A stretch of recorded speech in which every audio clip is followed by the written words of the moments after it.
Hey everybody, welcome back to the channel once again. I am Robert Storms. As always, if you're finding me for the very first time, please be sure to click that like and subscribe button, guys. So, the season finale of Invincible has aired. I have seen it. It kicked all kinds of ass. I was actually surprised how much I liked the season finale. I predicted, I believe, a year ago or maybe a year and a half ago when I found out that they were doing an Invincible series, because I'm a massive Invincible fan. Just a massive fan of this series. It is my favorite superhero comic book of all time. Even above Spider-Man, Batman, Invincible is my favorite. Because of the nuance of it, how it makes fun of the hero tropes, but it's also violent. And I've said so many times from people, and now I can finally say this without spoilers, Invincible is a lot like Dragon Ball Z meets Superman, where you have this kid who's on another planet and he has powers like Superman and whatnot, but it's also like Dragon Ball Z in the fact that you have this race that goes to other planets and they conquer. So they're a lot like Saiyans, and they age like Saiyans, and every time they fight they get stronger like Saiyans. So it's very much like Superman meets Dragon Ball Z, and that's what I really loved about it. And I loved how Robert Kirkman always made fun of the superhero tropes, like, oh, get a new costume and making you feel like you're out of control, or just the death of Superman, like those type of tropes. Robert Kirkman likes to make fun of, and they kind of took a lot of that out of the series, that where it was making fun of other superhero properties, but they kept the gore, they kept the violence, they kept what made Invincible, which was the cutting edge. The season finale ended the way I predicted it was going to end when I heard they were going to do the series, and that was going to be the fight between Omni-Man, his father Nolan, and Invincible Mark Grayson, which happens in issue 12.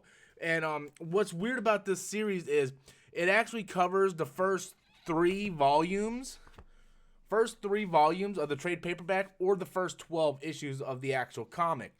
And the thing about that is, they actually added a lot of stuff that happens later on.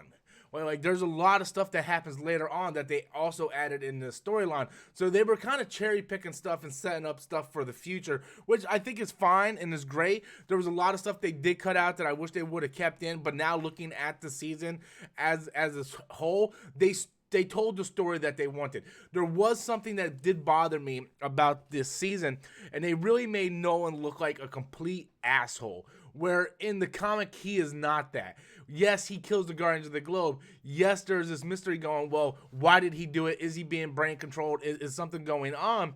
But he was never a bad guy. He was never a guy who just sat there on vacation while a monster is ramping through the city. He was never a guy who's like, oh, fuck you, Mark, or whatever, or come on, Debbie. And they made him a real dickhead a lot throughout this season, and he wasn't that. That's when the reveal that happened in this episode, where he tells you about the true origin of the Vultramites and how he beats the crap out of Mark.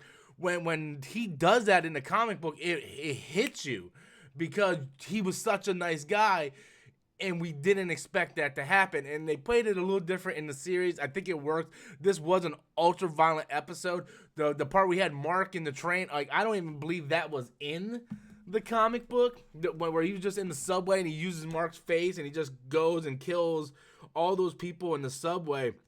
I don't believe that was in the comic book. I believe, yeah, I'm looking. Oh no, it was in there. Holy shit! Not to that extent though, but it is in there. They are at a subway and people get killed, but he doesn't use his son as a way to kill thousands of people on the subway. But yeah, basically in the comic book, it stays as a one-on-one fight. No one doesn't go around slaughtering innocent people, just to try to prove a point. Like the whole thing with the planes and no one just going to crush that poor pilot's head, that's not in the comic book. And that's what I kind of mean. They kind of make Nolan seem like he's more of an asshole, more of this giant villain, and that's not the case. And so much is going to happen in the next season, because now this is going to lead into Conquest coming. Conquest is my favorite villain, other than the Admiral Thrag. It's gonna get really deep now, because now the Vultramites are gonna come and invade Earth. Now that no one's not there, it's just like Dragon Ball Z. Once Radix failed, here comes Vegeta and Nappa.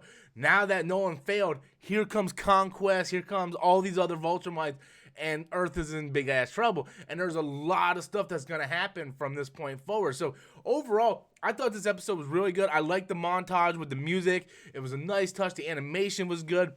I loved everything about this episode. This was a fantastic episode. And Invincible, this show, I did not think it was going to be as popular as it was, because every time I tried to get someone to read the comics, they never would read it. And this show really catapulted a lot of people's interest. I never in my life thought Anzo or Danny, my two friends on Storms Live, would be into Invincible. But Anzo like messaged me after the season like, this was legit. I'm like, oh man, I gotta go home and watch it. But yeah, so I'm super happy and ecstatic that a lot of people who aren't familiar with this property is now being familiar with this property. I still recommend you guys go read the comics, because it's the truest form.